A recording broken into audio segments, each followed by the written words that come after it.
رقص کیا حدیث سے ثابت ہے؟ کیا ہوش میں رقص کرنا جائز ہے؟ موزون رقص ود میوزک انسٹرومنٹس یا ود کوئی دف، یہ جو ہے یہ حرام ہے، یہ رقص۔ ہاں ایک رقص ہے جو اہل وجد کو ہو جاتا ہے، تو اہل وجد کی رقص جو ہے اس کی جواز ہے۔ اہل وجد کی رقص وہ ان کی عذر کی بنا پر ہے، اور عذر کیا ہے؟ وہ اللہ رب العزت کی انوار و تجلیات یا کسی ایسی چیز کی تاثیر جو تاثیر کرنے والی چیز ہے، اس کی تاثیر کی وجہ سے یا چہرے جمال معشوق کی وجہ سے وہ مغلوب ہو جاتے ہیں اور پھر وہ رقص کرنے شروع کر دیتے ہیں۔ اس کے لیے دلیل حضرت جعفر رضی اللہ تعالیٰ عنہ، حضرت زید رضی اللہ تعالیٰ عنہ اور سیدنا علی کرم اللہ وجہہ کا وہ حرکات ہے جس سے رقص کے زمرے میں شامل کیا جاتا ہے۔ حضرت حمزہ رضی اللہ تعالیٰ عنہ کی بیٹی حضور نبی اکرم صلی اللہ علیہ وسلم مبارک نے فرمایا کہ اس کی کفالت کون کرے؟ مشہور معروف حدیث ہے، سب نے سنی ہے۔ تو حضرت علی کرم اللہ وجہہ نے عرض کی کہ میری چچا کی بیٹی ہے۔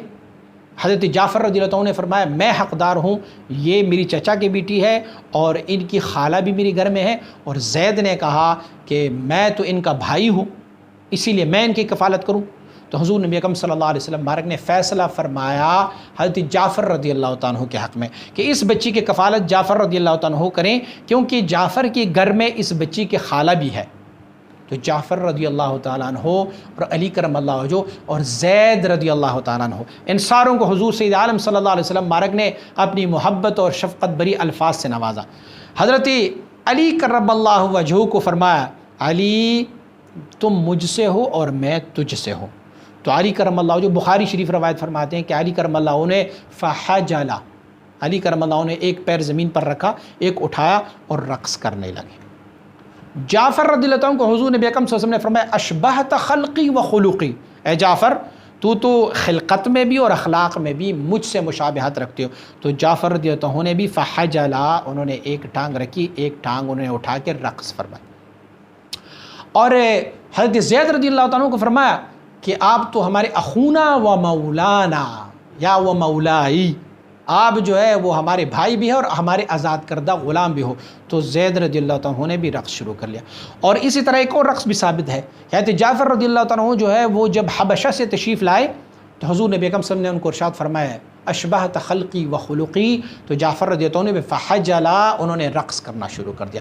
اور ایک اور رقص بھی ثابت ہے کہ حبشہ کے لوگ جب حضور نبی اکرم صلی اللہ علیہ وسلم کی بارگاہ میں آئے تو انہوں نے اپنے دونوں ہاتھ ہوا میں لہرائے اور چھلانگیں لگانا شروع کی، جو حبشیوں کا رقص ہے وہ شروع کیا اور کہنے لگے محمد عبد صالح، محمد عبد صالح، اور اسی لے سے وہ رقص کرنے لگے۔ وما انکر علیہ الصلاۃ والسلام، حضور نے اس پر کوئی انکار نہیں کیا۔ ایک اور رقص بھی ثابت ہے، عائشہ رضی اللہ عنہا فرماتی ہے کہ حبش کے لوگ آئے تھے اور مسجد نبوی شریف میں وہ نیزہ بازی کرتے رہے اور رقص کرتے رہے۔ آپ فرماتی ہیں میں پردے کے اوٹ سے ان کو دیکھتی رہی، تو وہ کافی دیر تک وہ کرتے رہے حتیٰ کہ میں تھک گئی، اور حضور نبی اکرم صلی اللہ علیہ وسلم نے فرمایا اب بس، میں نے کہا جی بس یا رسول اللہ صلی اللہ علیہ وسلم۔ وہ رقص کرنے لگے، فما انکر علیہ رسول اللہ صلی اللہ علیہ وسلم، رسول اللہ صلی اللہ علیہ وسلم نے ان پر انکار نہیں کیا۔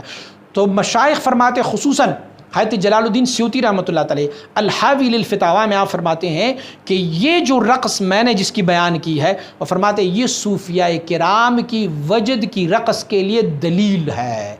تو یہ رقص جو ہے صوفیاء کرام کے جو بغیر میوزک انسٹرومنٹ کے ہے یا اللہ رب العزت کے انوار و تجلیات کی ورود کی وقت سے ہو جاتا ہے تو پھر وہ تو بالکل جائز ہے۔ ہاں میوزک والی رقص، موزون رقص، وہ جو ہے وہ ناجائز ہے، وہ حرام ہے، چاہے مرد کریں چاہے عورتیں کریں، وہ والی رقص جو ہے وہ حرام ہے۔